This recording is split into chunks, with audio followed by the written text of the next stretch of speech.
Howdy readers, I'm Jason. This is Chapter and Verse, and tonight I'm going to be doing the Hobbies and Pastimes book tag.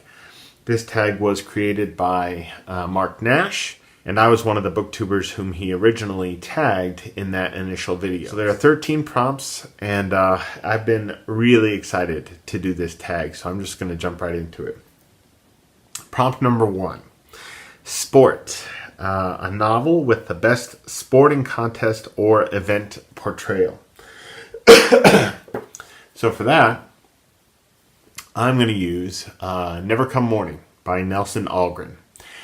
There is a boxing match in this novel, at the end of this novel, that takes place literally over a course of 2, 3, or maybe even 4 chapters. In any other novel, a boxing match is going to take a few pages. The writer's going to just move past it and go on to other things. But Algren goes all out with the boxing match in this book, and it's brilliant. It's absolutely brilliant. It's actually one of the best novels I've ever read, in part because of the drama of those final chapters. So, sport, boxing, Never Come Morning. Number 2, music. A novel with the best musician or composer character. And for that, I'm going to choose Madeline is Sleeping by Sarah Shun-Lien Bynum. There is a character in this book named Charlotte. And I'm just going to read a little bit here to you. Cloistered in M. Murray's estate, Charlotte grew lonely and wistful, and depended more and more upon the companionship of her face, Griselda. When the violist took his afternoon nap, Charlotte would steal into his practice rooms and carefully lay the instrument down on its back. Stretching out beside it, she would slide her hands up and down the supine viol, delighting in its smooth expanses and the 7 strings that hovered tautly down its spine. As she traced the fingers of her right hand up and down the viol's strings, she would, with her left hand, mirror the same movement along her own body, trailing her fingernails from her chin to her mons. I wish, she said to Griselda, that I had strings too. And she does get strings herself. Charlotte becomes an instrument. She begins growing these long black hairs down her neck and down her chest that become strings. And she plays herself with a bow later in the novel. Number 3, collecting. A novel with a character who collects things. And for that, I'm going to choose The English Patient by Michael Ondaatje. And I'm referring to, I think it's the scene where Hannah is caring for the English patient. She picks up his copy of Herodotus, and in it she finds, in his small, gnarled handwriting, a collection of winds. He has collected these winds from myth and legend and history. There is a whirlwind in southern Morocco, the Ajeej, against which the Fellahin defend themselves with knives. There is the Afriko, which has at times reached into the city of Rome. The Alm, a fall wind out of Yugoslavia. The Arifi, also christened Aref or Rifi, which scorches with numerous tongues. These are permanent winds that live in the present tense. And it goes on with all of these just gorgeous winds. The Datu out of Gibraltar, which carries fragrance. There's an unnamed wind, the secret wind of the desert, whose name was erased by a king after his son died within it. But it's like, a page and a half of winds. So, collecting winds, The English Patient.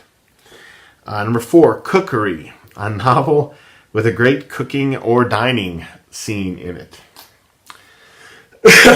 So for this, I am going to choose The Road by Cormac McCarthy. And by great cooking or dining scene, I mean memorable cooking or dining scene. This takes place in a post-apocalyptic landscape, a world where bands of cannibals are hunting the last surviving humans, the stragglers. Nobody has anything to eat. Plants don't grow. There's no livestock. There's nothing to eat. And at one point, late in the novel, the protagonist and his son see a band of 3 people walking through the woods. And it's 2 men and 1 woman. And the woman is pregnant. And later, they see them again, and she has given birth. And they're cooking the baby over an open fire. She was carrying a baby to term so that they would have something to eat. That's intense. That's dark. And that's also, it's a really memorable cooking or dining scene. So, number 5, art. A novel with a painter, sculptor, or painting in it. And for that, I'm going to choose Geek Love by Catherine Dunn.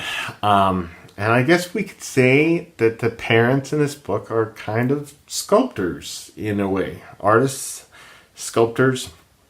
They're circus performers who strike on the idea somehow that it would be cool to breed their own family of circus freaks. And so they begin having children. And while the mother is pregnant with each child, she takes numerous drugs. They experiment with numerous chemicals, exposure to radiation, this, that, and the other thing, in order to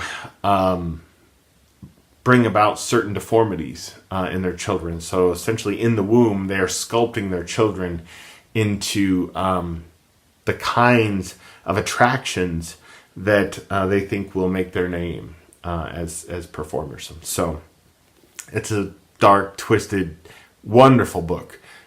Geek Love, Catherine Dunn. Let's see, Hunting. A novel with a hunting or fishing scene. So I'm going to go with a short story. And unlike Mark, I am an Ernest Hemingway fan. And this is his complete short stories. And specifically, there's a 2-part short story in here called Big Two-Hearted River, which is wonderful. Back when I was in college, I did a lot of fishing. I spent a lot of time fishing the Plains Lakes outside Laramie, Wyoming. And that's when I read Big Two-Hearted River, parts 1 and 2. And just found it really true to the experience of what it's like to be out there alone with the water and with the silence and with your fishing equipment, with your fishing gear. So, Big Two-Hearted River, parts 1 and 2. Let's see. Number 7, Gardening. A novel with descriptions of gardens or flowers. And I am not going to go with a novel. I'm going to go with a play. And I'm going to go with Shakespeare's Hamlet. Specifically, Act 4, Scene 5. Just prior to, spoiler alert, Ophelia's death. When she is kind of handing out these imaginary flowers and herbs to people in the court. And then after her death, Gertrude's lament over Ophelia's death. There is a willow grows ascant the brook that shows his hoary leaves in the glassy stream. Therewith fantastic garlands did she make of crowflowers, nettles, daisies, and long purples, that liberal shepherds give a grosser name, but our cold maids do dead men's fingers call them. There on the pendant boughs her crownet weeds, clambering to hang, an envious sliver broke, when down her weedy trophies and herself fell in the weeping brook. Her clothes spread wide, and mermaid-like a while they bore her up, which time she chanted snatches of old lauds, as one incapable of her own distress, or like a creature native and endued unto that element. But long it could not be, till that her garments, heavy with their drink, pulled the poor wretch from her melodious lay to muddy death. I just love all that stuff there at the end of Ophelia's life with plants. I mean, it's even here on the cover, which you can see. So, let's see. Next one, 8, Birdwatching, a novel in which a bird features. So this is Nights at the Circus by Angela Carter. And the main character in this book is a very famous circus performer who has wings. And there's some question about whether or not is she a fraud. Does she actually have wings? Is she part woman, part swan? There's a journalist in the novel who kind of falls into traveling with the circus, trying to get to the bottom of it, trying to find out what the truth is about this performer. So that's my birdwatching book, Nights at the Circus. Genealogy. We're going to go with the book that I've been reading, The Grapes of Wrath.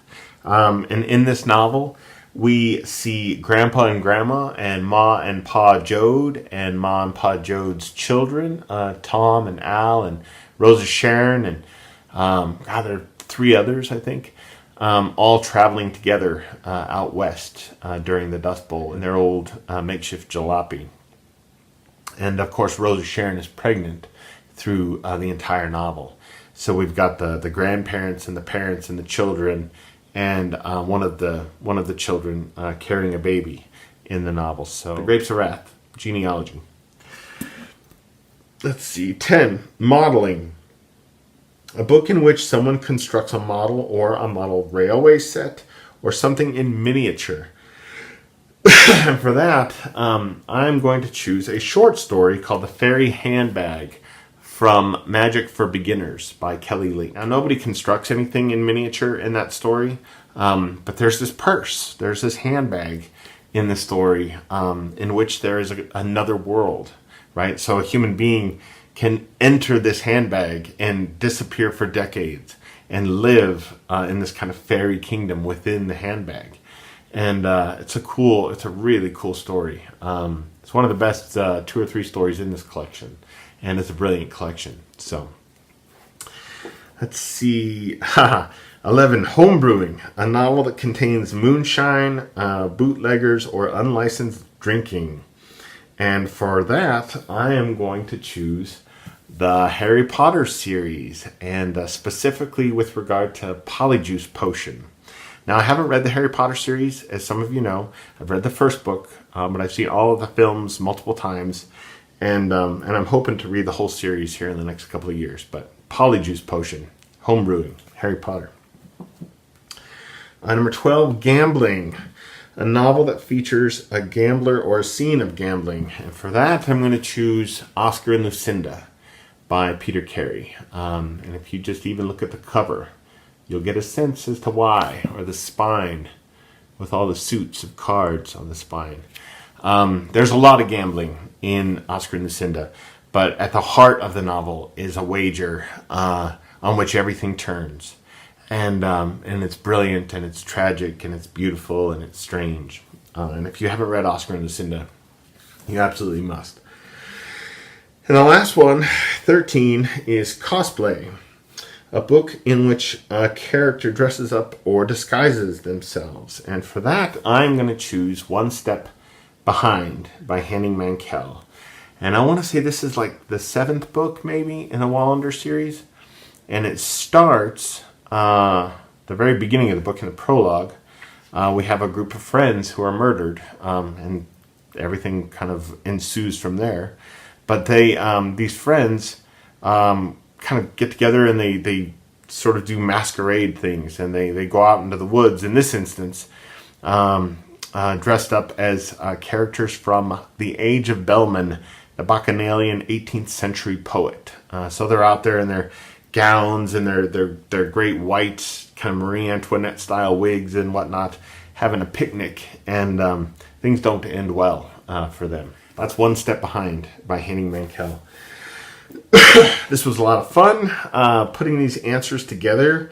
I initially didn't think I'd be able to do it, and then once I started kind of thinking of some things, it soon became a very unorthodox group of answers. It was a blast, actually, so thanks, Mark, for creating the tag and tagging me. I would like to tag 3 people, Peter from Peter Likes Books, and Amy from Polyreader, and Matt from Paperback Junkie. I would love to hear all of your answers to these prompts. So I hope all of you are having a great night, and I'm going to go try to breathe better, because the smoke the last 2 days has been worse than it has been in 3 weeks. I will see all of you again very soon. Adios.